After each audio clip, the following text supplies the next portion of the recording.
Police are adding patrols on the streets of an entire New York City neighborhood tonight in response to a possible uptick of the so-called knockout game. A disturbing challenge where teens plump up their lips. A game popular years ago is making a comeback. Children eating Tide Pods. They call it the Tide Pod Challenge.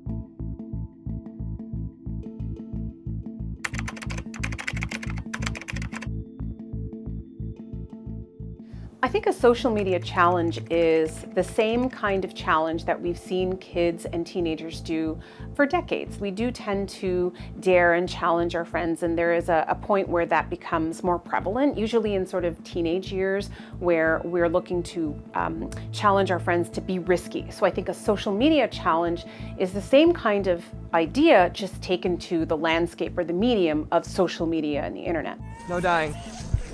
That's the #1 rule. As I mentioned, it's somewhat normal to an extent.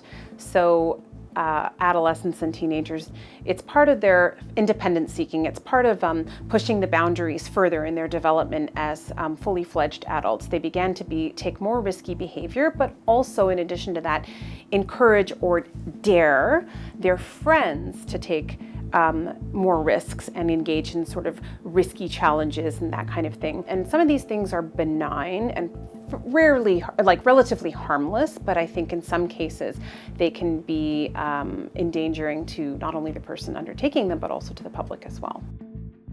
And it's called the knockout game, where teenagers randomly attack strangers to try and... Sickening game playing out on the streets of cities across America. A violent national trend, often caught on video, that is downright disturbing to watch. One potential victim, Jonathan Lamaskin, walked the streets of Little Italy 1 minute, and then the next he would spend the summer eating smoothies out of a syringe.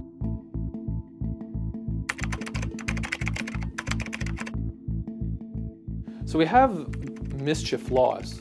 Those laws apply online and offline, so they're not specific to the internet. The law that we have is general enough to apply to the internet as well as offline. So generally speaking, if someone is committing a crime and nobody knows about it until they've posted it online, it's the posting itself is not criminal in most cases. There are some exceptions, but the publicizing of that crime will get police to be like, hey, look at this, we should look into this. We place a lot of value as society these days, sadly, on internet fame. More in the younger populations, this appetite for internet fame has certainly increased.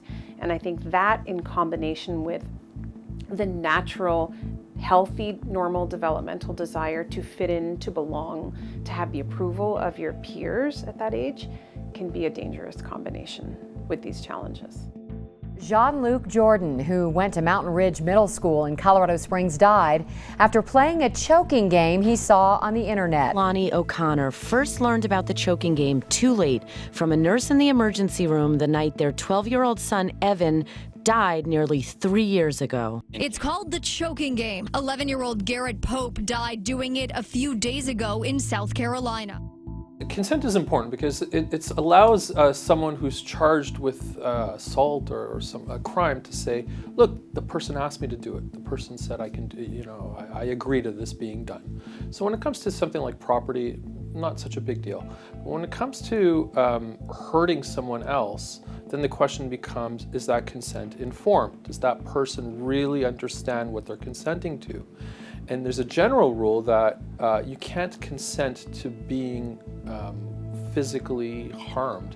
So someone may consent to being choked temporarily, momentarily, but if that choking leads to the person's death, it's not necessarily a defense to say that the person consented to the choking, because the choking led to the person's death and the person didn't inform to be choked to death. You want your criminal laws, you want any laws, whether they be civil or criminal, to be flexible enough to cover most situations. You don't want to have to go and fine-tune the laws, every time some new invention comes out.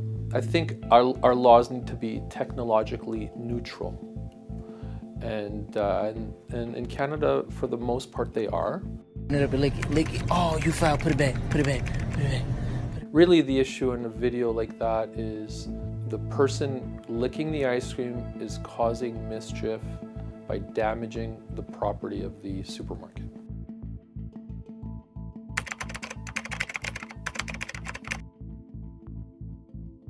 The viral video of someone in Texas licking a container of Bluebell ice cream and putting it back on the shelf inspired a copycat, and that copycatter was here in Louisiana. Lanice Martin III will be in court today for a bond hearing. It's essentially what happened. The person says he filmed or had himself filmed licking the Bluebell ice cream in Louisiana, and then after that he purchased that same container of ice cream. And so he arguably didn't commit the crime of licking it and leaving it, but by posting the content, he was trying to get attention on the internet.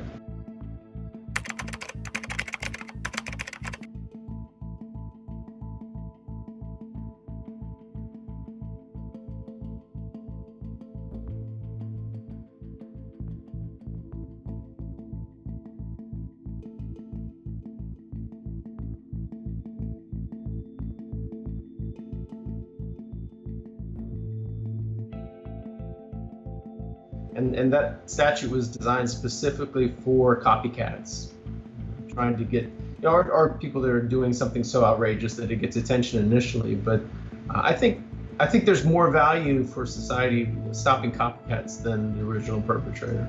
I don't know if anybody's been convicted. It's kind of a specialty law, but the penalty is up to $500 and 6 months in jail, one or both. Yeah, I mean, I can't speak to the law of Louisiana. I'm not familiar with that law. But whenever we have a situation where there's a new technology and you're trying to take old laws and apply it to new technology, that is a challenge. There's nothing new under the sun in terms of human behavior, but in terms of taking the old laws and applying it, a lot of times it fits. Sometimes there may be technical nuances that don't allow that, and that's when the legislature or the courts need to step in to fine-tune that. I think that it's fine to use a broad interpretation of laws that can be expanded enough through interpretation to apply to what's happening, but there are going to be instances where you need to have something specific. This statute here in Louisiana is specifically designed to stop people from trying to use criminal activity to get attention on the internet, but you're going to always have situations where you're going to need to come up with a law if you actually want to regulate. Obviously you can't rely on the service providers to like YouTube or Facebook or Instagram to regulate themselves, because they've got shareholders and that's really all they care about. Well, I mean, I think there's a lot to be said here about the role of social media companies and the intermediaries and what role they have in policing the content, whether it's harmful content, mischievous content, however you want to clarify it, classify it. There is a role here. Oftentimes the social media companies will manipulate your feed based on what you've seen. Becomes like a little bit of an echo chamber, but I think it's clear today that they do have a role in shaping the content that we see, and they need to be held accountable to it.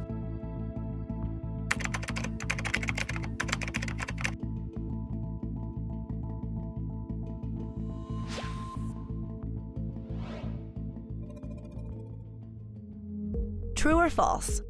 Making a video where your friend appears to choke you and you challenge others to try it is okay as long as no one gets hurt in your video. The answer is false. Content that encourages illegal or dangerous activities is not allowed on YouTube. Neither is content that risks serious physical harm or death.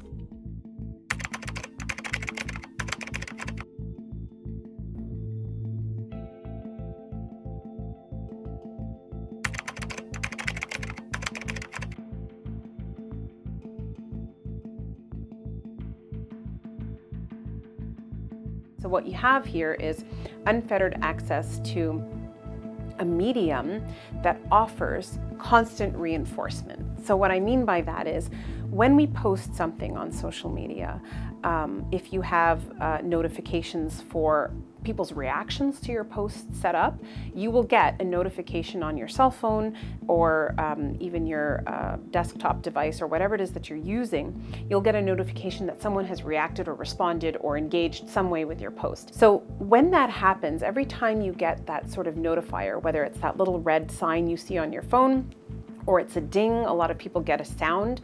What that does in the brain is it actually hits the reward system of the brain. So these social media notifications act as rewards. So from the standpoint of the brain itself, every time a person gets a notifier that someone has engaged, it's activating that reward and reinforcement part of their brain, and it's causing them to want more, to repeat the behavior, to continue going further down that path. When the internet was new, people didn't realize that what they did online had online ramifications. They didn't realize that publishing something online could potentially be illegal. I think people have shaped up to that, and they understand that, yeah, if I do something online, it could have online consequences. It could come back to bite me in real life. Same here. Somebody does a crime, they record it, they upload it.